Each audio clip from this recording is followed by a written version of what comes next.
process evolve into the second round, or will Dwayne Wade hop into the time machine again and keep Miami alive? Let's take a look. A big reason why the Sixers are a game away from advancing is their stellar fourth quarter play. They're plus 42. That's the best of any team in point differential in any quarter this postseason.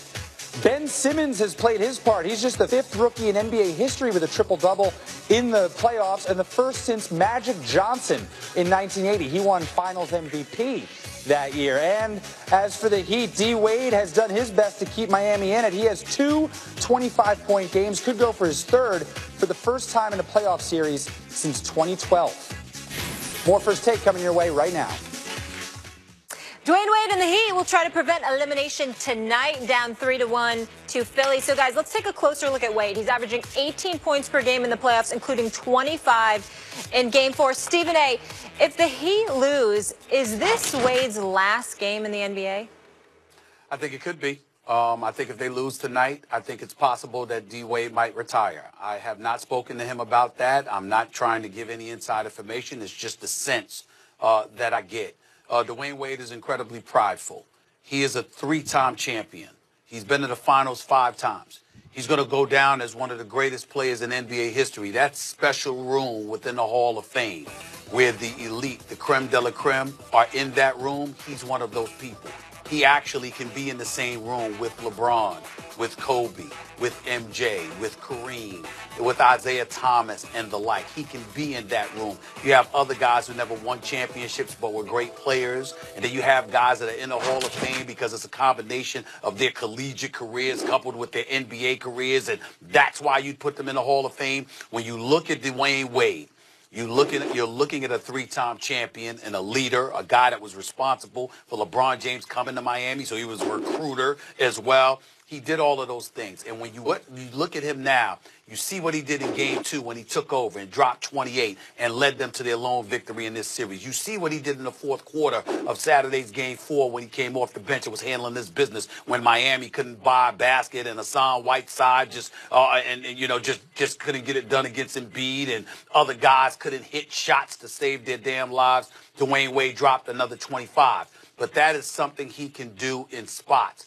On a night-in, night-out basis, that grueling 82-game schedule, this is not something that he seems capable of doing anymore health-wise. And so it's possible that he might stay on because it's Pat Riley. He's back with Miami. It's a first-class organization. You got Wade County out there. He will always be an elite member of that family. They will take care of him. Maybe there could be a swan song for him next year, and he announces that next year is his last season. But I'm not ruling out the possibility that if they lose tonight, Dwayne Wade might say goodbye to the game of basketball, especially since he's got a job that he probably has a job in this business waiting for him.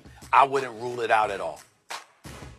Dwayne Wade can be in the room you described, Stephen A., but there's an even, more inner sanctum room that he can't get in, and that actually means that he can keep playing if he wants. In other words, if you're Michael Jordan, don't play that last year with the Wizards because you don't want to leave people with that memory of you. You're the greatest player who ever lived. Dwayne Wade is not in contention for that. So it's okay if people see him playing as an older guy when the expectations have shifted and it's not just, about let's remember Dwayne Wade in his prime. He's never going to be in contention. That's the greatest player who ever lived. But he is a great player, a champion, was not only a great regular season player, but had, between Jordan and LeBron's incredible finals, Dwayne Wade had the best finals there was when they beat Dallas. He was just amazing. And basketball is the kind of sport, it's not football, it's not boxing. Make them tear the uniform. Unless you're Michael Jordan or someone like that, make them tear the uniform off of you. Keep playing as long as you love it. You may be right about Wade not being able to do a full season at the level we've seen in these playoffs. And before the playoffs started, I'd agree with you.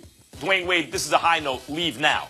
But if he feels he has this in him during the regular season, in other words, a guy who can come off the bench for Miami, hit some shots, play defense, be high energy, then why not keep playing? If he can play like this more or less, then he's got more basketball in him.